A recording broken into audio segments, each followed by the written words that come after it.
Hey everyone, Sky here to discuss Diamonds Are Forever, starring Sean Connery, Jill St. John, Charles Gray, Lana Wood, Jimmy Dean, Bernard Lee, Desmond Llewellyn, and Lois Maxwell, and directed by Guy Hamilton.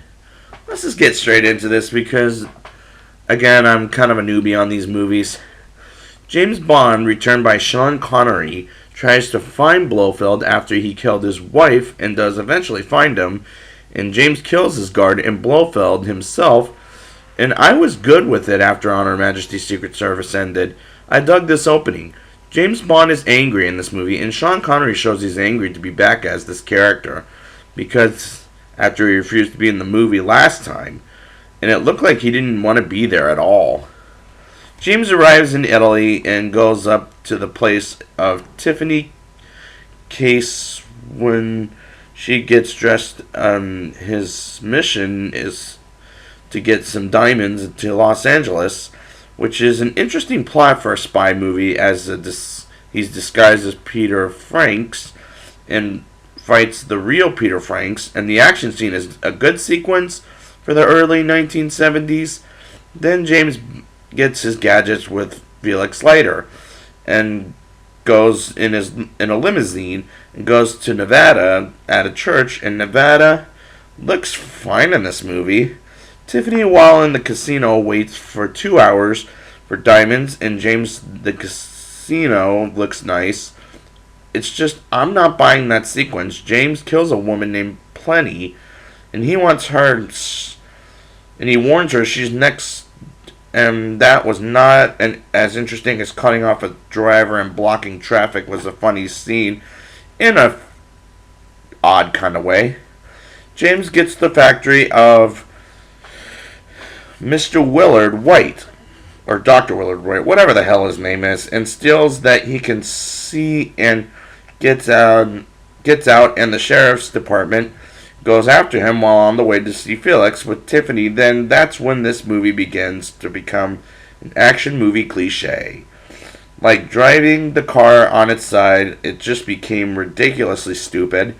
And James and Tiffany in a honeymoon suite at the White House in Las Vegas, and the movie begins to get stupid.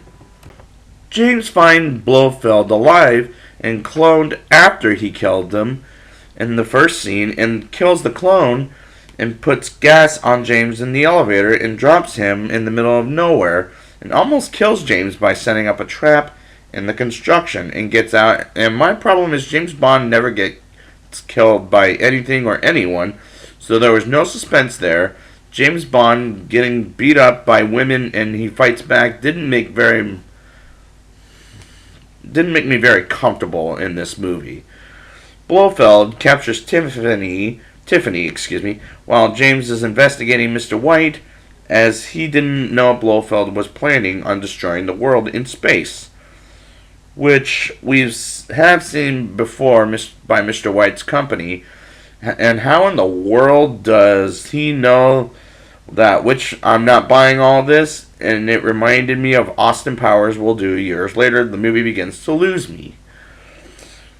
James goes to Blofeld and his ship and is betrayed briefly by Tiffany until she gives a device to James, which is very unrealistic. Then James gets held captive until Felix and his team go to the rescue, and Blofeld sends Tiffany to be locked with James, but she and James escape, and I was waiting for this movie to be over without checking out. I'm just absolutely done with Connery's Bond. At this point, James stops Blofeld and goes home on a ship with Tiffany, and two men come into their room, and puts in a bomb in the cake, and James beats them up and throws them in the water, which was so stupid. Now it's time for the rating. I'll give this movie a 4.1 out of 10. I understood what was happening, but Sean Connery looked like he didn't want to be there for this movie. There's some problems with unrealism, as there was no suspense in this movie. I personally thought it was a stupid movie with missed opportunities. So I'd like to thank you guys for joining me, and next time I will be back with, let's see here. I'm going to go back and review Live and Let Die, starting with the Roger Moore era. And until next time, the name's Bond. James Bond.